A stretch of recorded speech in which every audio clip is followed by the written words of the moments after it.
Subscribe कीजिए take zone Raghav channel को और बेल आइकन दबाइए लेटेस्ट टेक्नोलॉजी वीडियो सबसे पहले देखने के लिए। Welcome to my channel Tech Zone Raghav.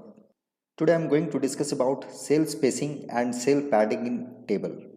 Friends, HTML web page में जब आप टेबल क्रिएट करते हो तो उसमें cell spacing and cell padding का क्या रोल होता है। तो आज के इस वीडियो में आपको सेल स्पेसिंग और सेल पैडिंग के बारे में जानकारी देने वाला हूँ।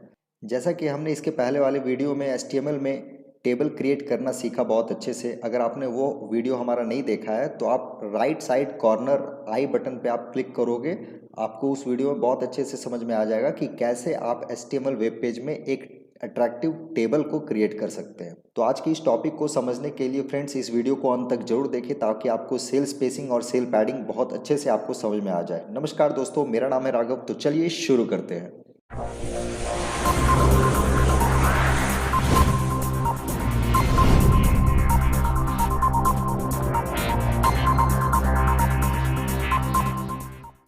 तो फ्रेंड्स, सबसे पहले आप सेल स्पेसिंग और सेल पैडिंग का मतलब समझो। Cell spacing and cell padding होता क्या है HTML टेबल में। Cell spacing and cell padding friends, ये दोनों आपके एक एट्रीब्यूट हैं जो कि टेबल के फॉर्मेट में क्रिएट किए जाते हैं, right. Here you can see very well cell spacing and cell padding are the attribute used in a table formatting. It actually sets the white space in your table cells. Exactly. आपका जो cell होता है उनके outline को ये white space देता है, right. These are the significant properties of the web document. ये एक वेब डॉक्यूमेंट का एक प्रॉपर्टी ही आप इसको समझ लो, राइट, जिसके जरिए आप टेबल को एक अट्रैक्टिव लुक आप दे सकते हैं। The main difference between cell spacing and cell padding is that cell padding is used to fix the width between the cell. ये क्या करता है, सेल्स के विड्थ को वो स्पेस करता है, राइट। ये क्या करता है, फिक्स करता है। सेल क्या का जो आपका विड्थ होता है, राइट, विड्थ का मतलब चौड़ाई, और उसका जो सेल एज होता है उसको आपको विड्थ को बड़ा करता है और फिक्स करता है, राइट। एंड इट्स कंटेंट, और उसमें जो भी आपका कंटेंट रहता है उसको वो फिक्स करता है। Conversely the cell spacing sets the space between the single cell. Cell spacing का क्या मतलब होता है, तो सेल्स के अंदर में जो स्पेस होता है वो आपको क्रिएट करता है, मतलब कि वो उसको सेट करता है। ये सेल स्पेसिंग का मतलब। तो सिंपल आप सेल स्पेसिंग का मतलब आप क्या समझिए कि सेल्स के बीच में क्या होता है, वो एक स्पेस को मेंटेन करता है। और सेल पैडिंग क्या होता है, तो सेल पैडिंग क्या करता है, उसके विड्थ को वो फिक्स करता है। ये दोनों सबसे बड़ा डेफिनेशन है। तो मैं इसको आज मैं कोड के जरिए आपको समझाता हूँ कि ये cell spacing and cell padding कैसे यूज किए जाते हैं HTML टेबल फॉर्मेट में, राइट। तो आप बिल्कुल आप कोड सेक्शन को बहुत अच्छे से ध्यान से इस कॉन्सेप्ट को देखिएगा, बहुत अच्छे से, और बिल्कुल ईजी कॉन्सेप्ट है डियर, आपको बहुत अच्छे से समझ में आ जाएगा। तो चलिए मैं आपको नोट पैड के सेक्शन में लिए चलता हूँ। तो फ्रेंड्स, यहाँ हमने नोटपैड और उसके ब्राउज़र को ओपन कर रखा और यहाँ पे इसका हमने टाइटल दे रखा है क्रिएटिंग टेबल, राइट। अब इसमें मुझे कॉन्सेप्ट को अप्लाई करना है। कहाँ से मैं स्टार्ट करूँगा, तो सिंपल मुझे बॉडी सेक्शन से अप्लाई करना है। और इसके पहले वाले वीडियो में हमने बताया है कि टेबल कैसे क्रिएट किए जाते हैं। तो सबसे पहले हमें कौन सा टेबल का कौन सा टैग देना होगा, तो सिंपली आपको टेबल टैग का यूज़ करना होगा, राइट। तो ये इस तरह से आप स्टार्ट कर लीजिए सबसे पहले। तो फ्रेंड्स, हमने यहाँ पर देखो बेसिक कोड कर दिया है टेबल का, ठीक है। चलिए मैं इसको सेव करता हूँ, फाइल सेव, और अगर मैं रिफ्रेश करता हूँ वेब पेज को तो आप देखो कुछ इस तरह का इंटरफेस मिल रहा है, राइट। हमने यहाँ पर दिया है नेम, रोल नंबर और परसेंट का, राइट, जो कि अभी विदाउट बॉर्डर है, राइट। मैं इसको थोड़ा सा जूम कर दे रहा हूँ, ओके, तो आपको अच्छे से समझ में आ जाएगा। देखो यहाँ पर मैंने जो टेबल बनाया है, यहाँ पर मैंने दिया है 3 कंटेंट, यानी नेम का, रोल का और परसेंटेज का, और हमने 3 स्टूडेंट्स का नेम लिखा है, रोहित, मोहित एंड सोहित, और तीनों का मैंने डाटा यहाँ पे मेंशन किया। लेकिन आप इस टेबल में एक चीज़ फोकस करो कि ये विदाउट बॉर्डर है। अब मुझे बॉर्डर अप्लाई करना है, तो बॉर्डर के लिए भी हमने कौन सा एट्रीब्यूट बताया था, किस जगह पे लगेगा एट्रीब्यूट, तो हमने बताया था आपको उसके लिए टेबल का एक एट्रीब्यूट यूज़ करना होगा, राइट। तो टेबल का एट्रीब्यूट यूज़ करने के लिए कर्सर को इधर लाइए और स्पेस देना है, ठीक है, और यहाँ पर लिख देना है बॉर्डर, ओके। बॉर्डर लिखने के बाद आपको क्या करना है, इज इक्वल टू देना है, और आपको पिक्सल लिखना है, यानी कि बॉर्डर का आप कितना पिक्सल देना चाहते हो। सपोज करो मैं यहाँ पे 2 दे रहा हूँ, ठीक है। चलिए इसको अंडर मतलब कि डबल कोट्स के अंदर में आप बंद करते हैं।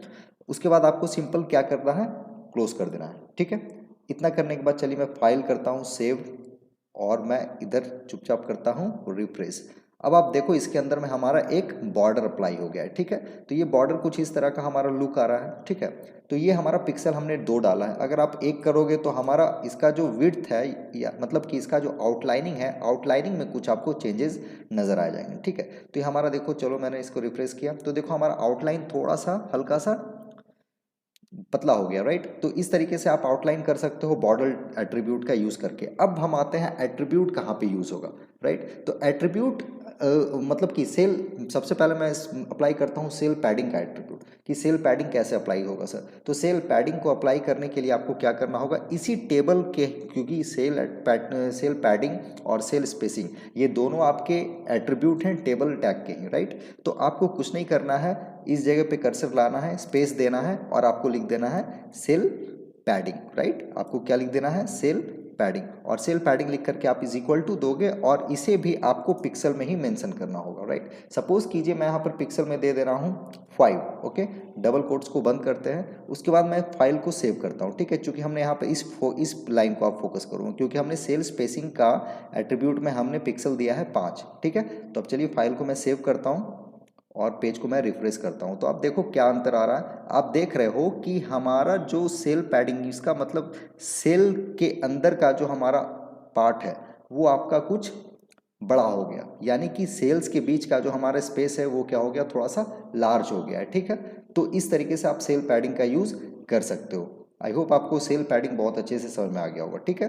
अब इसको थोड़ा सा 5 से मैं और चेंज करता हूँ, सपोज कीजिए मैं 10 करता हूँ। चलिए फाइल को मैं सेव करता हूँ, ठीक है। तो सेव करने के बाद अब देखो क्या चेंजेस आएगा, रिफ्रेश कीजिए ब्राउजर को, तो अब देखो हल्का सा और इसमें से लार्ज स्पेस बढ़ गया। यानी कि सेल पैडिंग क्या करता है, आपके सेल के बीच का जो आपका स्पेस है, राइट, उसको वो फिक्स करता है, राइट। आप देख रहे होगे ये फिक्स कर दे रहा है, ओके। अब आप इसी टेबल टैग का ही एक और एट्रीब्यूट आपको यूज़ करना है सेल स्पेसिंग का। तो कर्सर को आप यहाँ लाइए, स्पेस दीजिए और यहाँ पर लिख दीजिए सेल स्पेसिंग, राइट। तो सेल स्पेसिंग यहाँ पर आप लिखो और इसका भी आपको क्या कर देना है, तो इसमें भी आपको क्या कर देना है, इसका आपका पिक्सल लगा देना है, राइट। तो यहाँ पर मैं पिक्सल लगा दे रहा हूँ। सपोज कीजिए मैं यहाँ पर इज इक्वल टू दे करके डबल कोट्स में अप्लाई कर रहा हूँ, सपोज करो 6, ओके। तो मैं यहाँ पे 6 दे रहा हूँ। अब चलिए मैं फाइल को सेव करता हूँ, ठीक है। चलिए फाइल को मैं सेव करता हूँ और पेज को मैं रिफ्रेश करके देखता हूँ हमारे टेबल में क्या चेंजेस आ रहे हैं। अब आप देखो सेल स्पेसिंग हमने 6 पिक्सल दिया, तो इसमें क्या हो रहा है, आपका ये जो टेबल का जो आपका कंटेंट दिख रहा है, ठीक है, यानी कि सेल्स, इंडिविजुअल आप सेल्स को देखो तो इन सेल्स के बीच में एक स्पेस को जनरेट कर दे रहा है, राइट।